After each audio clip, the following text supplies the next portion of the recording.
This is episode 2. My name is Presley. Welcome if you're watching for the first time, and welcome back to those who are returning back to my podcast. I hope you're all well. I have a few things to talk about today. Nothing crazy. I haven't made that much progress on things, but I kind of have. Anyway, let me get into it. I'll start with my finished objects. I'm wearing one right now, if you didn't notice. This is my Pouf by Hedgehog Fibres, and I'm really happy with the result. In my previous episode, I showed it, and I think I was up to I've just finished one sleeve, so I completed the last sleeve and also the button band this month.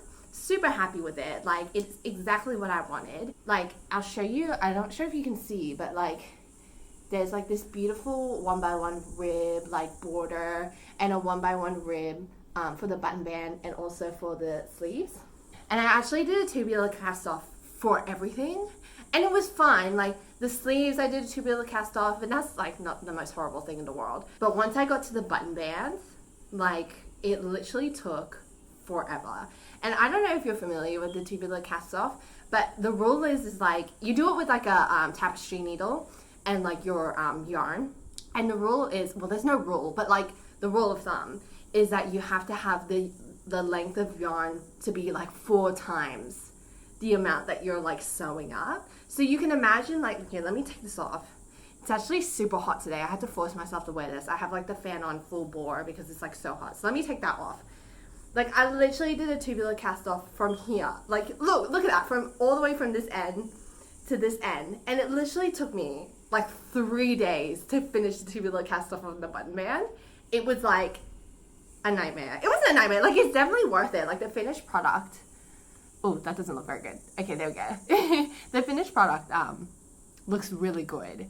But yeah, it took me 3 days to sew off every single stitch. I have no idea how many stitches were on here, but it's gotta be at least nearly 200. I'm guesstimating here. It's probably less or more than that. I don't know. But I'm really happy with the finished product. And just to revise on kind of what I did with this, I did mention in a lot of detail kind of all of the changes I made to the pattern in my last episode. So if you haven't seen that, check that out.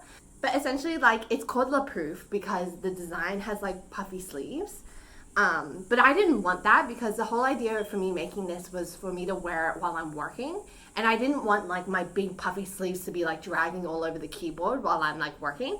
So I just made sure to decrease when the pattern asked me to increase for every round.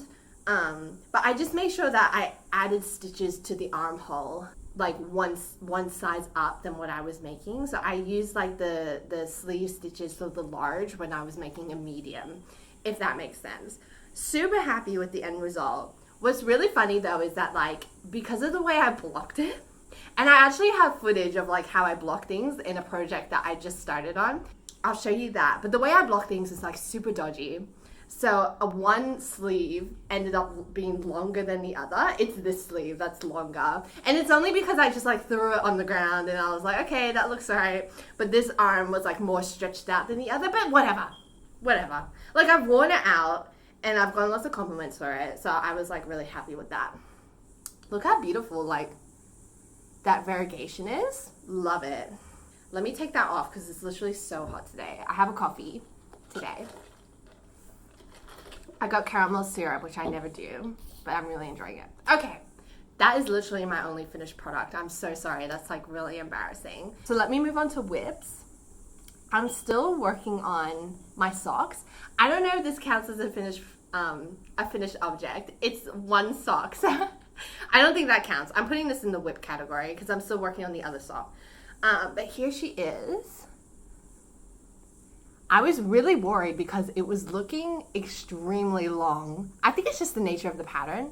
Every time I make this sock, I'm so worried that it's way too big or way too long, but it always ends up fitting right. And I actually put this on and it looks fine. So this is Andrea Mowry's DRK Everyday Sock. And this is my 3rd time making this sock. And it's actually so funny because the 3rd time I made this sock, which was for me, I literally messed it up so bad. So bad. The first 2 times I made the sock, it was like perfect, no problems. The pattern was absolutely fine. But I actually made this while I was like on a trip overseas. And I think because I was doing like on the plane while traveling, like I wasn't paying attention. So I only discovered like halfway, like when I finished like the actual foot of the sock, that I had 2 stitches more than what the pattern called for. And I was like, oh, no big deal, like whatever. But it literally messed up the entire thing because the whole thing is ribbed. So I had 2 extra stitches, and I bet you can see right there, boom. I had to like make a column of 4. Do you see that? That was to make up for the fact that like the knit purl for the 2x2 knitting would line back up for every like the front and back of the sock. I don't know if I'm making any sense, but like, do you see that? I have like this big fat column of pearls, and there's like but whatever. Like, I'm literally gonna wear that on the inside so no one can see it. And again, the socks are for me, so it's not that big of a deal. And I love this colorway. Like, I feel like the colorway distracts you from like the mistake, even though it looks so obvious on camera. But maybe it's just me. But anyway, the colorway is called Rhymes with Orange, and it's from Skip Rope Yarn Co. And it's a double Dutch sock, and it's 100% merino. Absolutely in love with this, like with this colorway. Like, it's striped a lot more than I expected. I don't know, maybe I'm being delusional, but like to me that's like stripy. I don't know.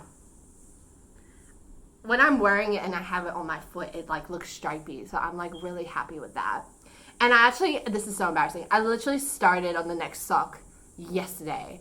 Because I was like, oh my God, I have my podcast to film tomorrow. I don't want to be turning up and being like, I have 1 sock and I haven't started on the other one. Because like once I finished that sock, I like waited a whole week before I started the next sock. I was like, I better start it at least so I can show it on my podcast. So like, that's why there's only a toe, because I literally did it yesterday. But I'm hoping like I'll actually like pay attention and like do the pattern properly. So like, because I don't really care if the socks are like completely symmetrical, like it's fine. I just want this one to be like way better than this one, because this was really stressful. The fact that I got the stitch count wrong right from the beginning. And I'm pretty sure like the heel looks fine, but I'm pretty sure the heel is way bigger than it's supposed to be. Like, I was knitting it, because again, this is my 3rd time knitting this pattern. I was thinking, this heel looks ginormous, like that doesn't look right. But it fits fine, like I'm happy with it. So that's my 2nd whip. Hopefully I'll get that done by the time the next podcast rolls around. This is going to go by so fast. My last one was like literally so long, and this one's going to be so short. So I'm so bad. I actually started a new whip like that I didn't include in the last one. And it's a poncho. And like, so there's like a backstory to this. Not really, but let me show you. I haven't sewed it up yet. I have like stitch markers holding it together, but this is it. So, okay, let me show you again. Okay. I'm like, this is gonna be so long. I'm literally gonna be talking about this for the next 10 minutes. So, I received some yarn from my beautiful mother that she got from Alaska. She went on a trip to Alaska last year, and she got this yarn. She got lots of all different kinds of yarn for me, but she got this particular yarn, and it's really, really interesting. I'll show you it first. So it's these 2 beautiful colors, like I love this color. Like, it's a greeny blue aqua color. And she gave them to me, and she was like, I want you to guess what kind of yarn this is. I'll do the same for you so you can try and guess. Like, it's got a huge halo. So when I first saw it, I was like, alpaca. And she's like, no. And I was like, mohair? She's like, nah. Do you guys have a little bit of a guess before I tell you? Oh, by the way, this is like dyed. It's not the natural color. If that gives you a hint, I don't know. It's actually dog hair. It's dog hair. And I was literally so shocked when she told me that. So where she got this from, she went to a dog sled training facility where they like train all of like the sled dogs that they use for like in Alaska to travel around. And because like they shed so much, they like collect all the hair and they make skeins out of it. And I was like, that's crazy. But like, keep in mind, like, I'm sure this is not 100% dog hair. Like, I think it's like a mixture of like I can't guess. Like, there was no tag attached to it or anything, so I don't know what the components are. But, like, it's not 100% dog hair, but you can definitely see, like, big... I don't know if the camera's picking up, but you can see, like, the big hairs. Sorry, I'm covering my mouth. You can see the big hairs coming out of it, which are, like, the dog hair. And it's, like... It's very, like, it has a huge halo, but it's, like, a bit scratchy. I was really struggling to figure out what to use, like, what to make with this. I had 2 full skeins. Sorry about that. My phone ran out of storage, so I had to delete heaps of things. Anyway, what was I talking about? I was talking about these. So I had 2 skeins of, like, this green color, and I had 1 skein of this. And just because of, like, the nature of this yarn, like, it was a little bit scratchy. I initially had planned for, like a cowl, but I realized, like, I was rubbing it against my skin to, like, have a little bit of an allergy test, because I have, I've not sensitive skin, but, like, I do. So I, like, rubbed it against it, and I found that I was, like, getting a bit of a rash from it. So I was like, okay, a cowl isn't going to happen. I was thinking a headband, but then my face is even more sensitive than all of the rest of my skin. So I was like, no, that's not going to work. And actually, I think at the dog sled place, they had knitted a headband with this yarn as, like, a sample of what you could do with it, which is why headband came to my head. But, like, again, it's scratchy and I didn't want it irritating my skin. So I came to the conclusion to create a poncho. And so I actually had this wool that I purchased from last year's Winter Yarn Festival, and it's alpaca. I'll show you this first one. So they're both from Maryland. They're both from Maryland alpaca. I have, like, the brochure from when I first bought it. And it's a place where they have, like, their own farm of alpacas, and it's all, like, naturally dyed. I don't know if you can see that. It's all naturally dyed. I was talking to the husband and wife who, like, own the farm, and I could tell, like, how passionate they were. It was really amazing talking to them. And so this first skein, which is, like, this beautiful chocolate brown, and it is so soft. Like, I cannot believe, like, I can't tell you how squishy it is.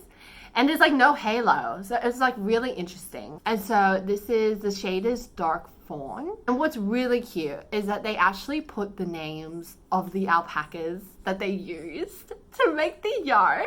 So this is from the alpacas Sudoku and Solera. How cute is that? Anyway, it's, like, absolutely beautiful. And I also got some of her hand spun, because she also spins as well. And this is using, sorry, I'm covering my face. This is using her alpaca yarn mixed in with, like, a green. And what's really funny is that it's, like, nearly the exact same shade of green as this skein. So that's kind of where it started to come together for me. I was like, these two would look gorgeous together. I have the tag from this, like, hand spun where she, like, gives a description. Skein of green wool and naturally brown alpaca. Hand spun by Jill Rowling. Thank you, Jill. Absolutely beautiful. So these are kind of, like, the 4 colors I used to make that poncho. And the poncho is a pattern called Cascade Topper. And it's, like, not coming to me who was the designer of this, but I'll, like, pop it on the screen. And essentially, I need to sew these together and then make, like, a turtleneck. It's, like, I love it. Like, it's, like, giving me, like, 70s vibes. I had initially knitted it, and I felt like the coverage on the arms wasn't enough. So I added this striped border. That looks so pretty. Like, I'm so happy with that. But the only thing is, like, because it was here before, and now it's, like, here. And so now it's, like, restricting my arm movement. So I was like, was that even a good idea? Should have I done that? Like, that wasn't in the pattern. That was just me, like, experimenting. But I'm just gonna, like, go ahead with it and sew it together and start doing, like, doing the neck. In the pattern, it's like a garter stitched rolled over collar. I'm not sure if I want to do that or if I want to do, like, a ribbed traditional turtleneck. Traditional, you know what I mean? Like a ribbed turtleneck. I haven't decided yet. But I'm going to be using the alpaca. So that was, like, the whole thing. I was like, I could use the alpaca for the neck so it doesn't irritate my neck. And then everything else can be the dog sled skeins because it's like whatever, like it's touching my arms. My arms are fine. It's mostly like my neck and face that I was worried about. I think it's beautiful. Like the pattern calls like for this beautiful like striping, which I love that detail. And actually for one of the panels, the pattern calls for one color for like this brown panel, but I actually like did half and half with that plain alpaca, this one here, and then also the hand spun. So it kind of, it kind of melds together. It literally doesn't, there's a line, but I don't mind that. Like I think that's really interesting. And I also did it here. Yeah. I feel like the striping is harder to see between like this green and the hand spun, but it's like more clear when I show you like between the brown and that blue. Oh, that green blue. I keep calling it blue and green, but it's kind of in between. So I'm really looking for, I'm not going to put this on for you guys because it's so hot. I'm so sorry. But yeah, because it's like alpaca and like this super fuzzy like yarn, it's going to be super warm for winter. So that's going to be really cute. I've got so many ends showing. I do like knit, what's it called? Like I weave in my ends as I go, but I just let them hang out because I like to block things with the yarn hanging out so that I can like stretch out and then I snip them off. Anyway, I have some footage of me blocking this. I blocked it twice because the first time I blocked it, I didn't have this border. And then I pinned it together and I tried it on and then I was like, I don't like the lack of coverage on the arms. So then I knitted the border and then I blocked it again.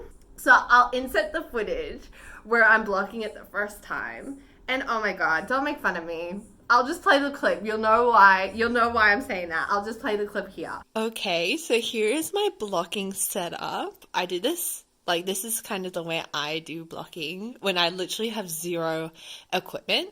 What I use is a yoga mat that I literally bought from a sports store for really cheap.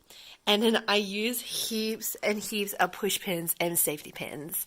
And literally this is so difficult. Like you can see how much of a dodgy job this is, hey. But it's it's as good as it's going to get. I really should invest on the equipment, like blocking pins and blocking mats, because I know how much easier it would be. But this is just how I'm normally, how I'm used to doing it. And this took at least an hour to set up. Look how many pins there were.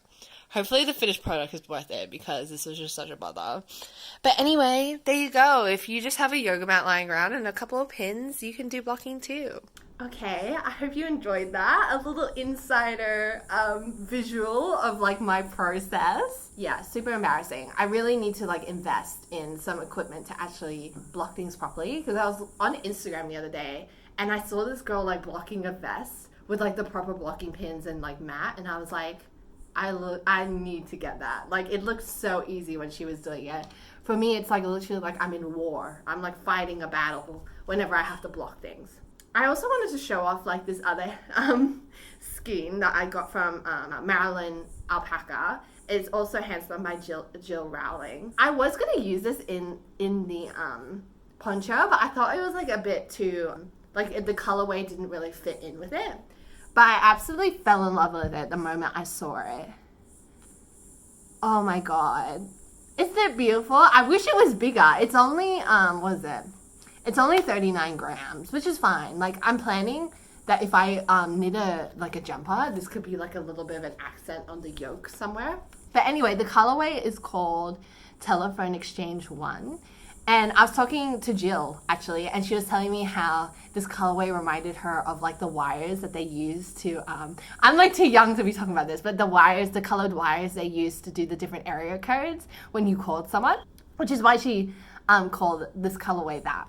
And actually, what's so funny is that this yarn is from Solera. It's the same alpaca from this skein. So isn't that funny? It's so interesting. That goes to show, it's a farm, in its own, and they know their animals. And so that's what really appealed to me, the fact that, they knew the animals. They could tell me which animals it came from, which is why I bought from them. But anyway, that's really beautiful. I'm planning, if I were to use this, it'd be a yoke of a sweater, an accent somewhere.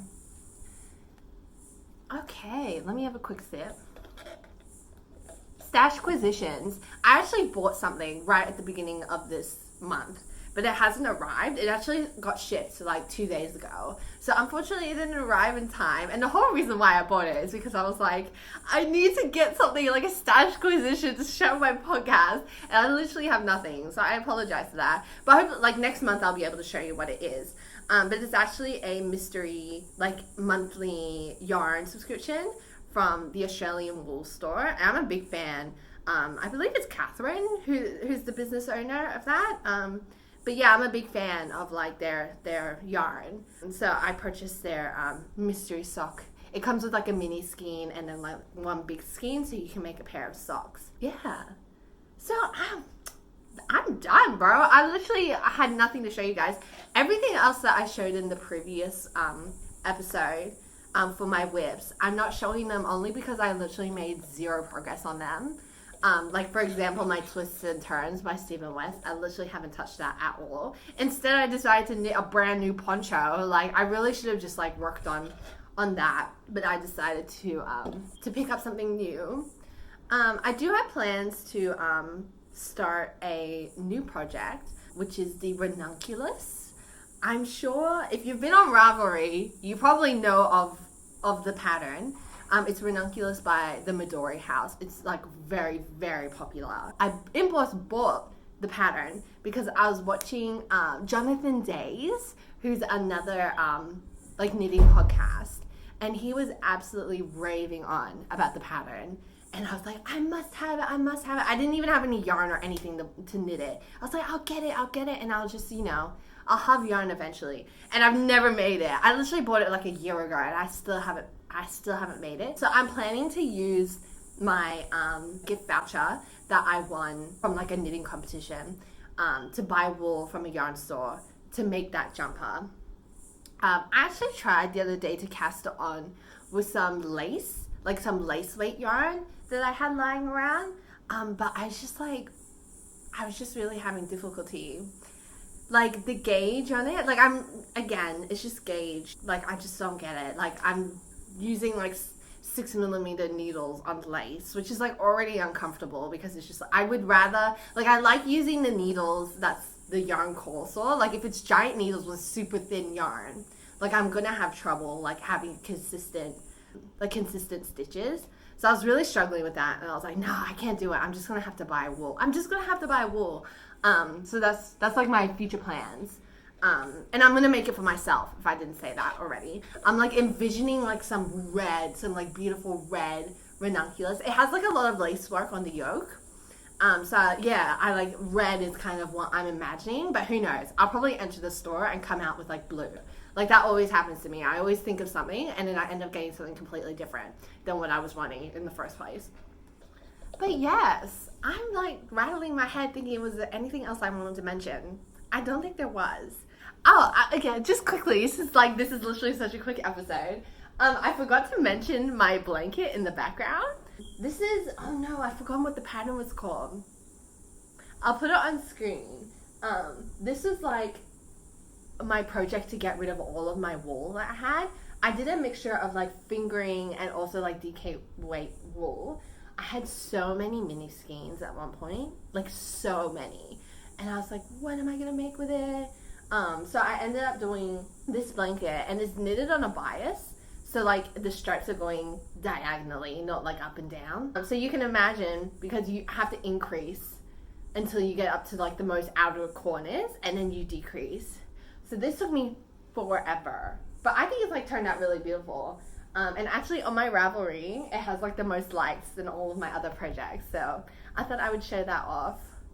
Yeah, it's pretty big. Like it's just like a throw. Like it's nothing crazy. Like it's not big enough to put on a bed, but it's big enough for like me and my partner to like go under when we're cold. But yes, I literally think that's it. I'm kind of embarrassed. Like I feel like I wish I had something else to talk about, but I literally don't. Thank you for watching. I'm sorry if that was just like totally boring. I'll make sure to like have something more for you guys next time. Make sure to subscribe if you haven't already. I didn't say that in the last episode. I was like, wow, I'm such a bad YouTuber. Yes, subscribe if you haven't already. It will keep my channel going, so go ahead and do that if you like. Enjoy the rest of your day, and I'll see you next month.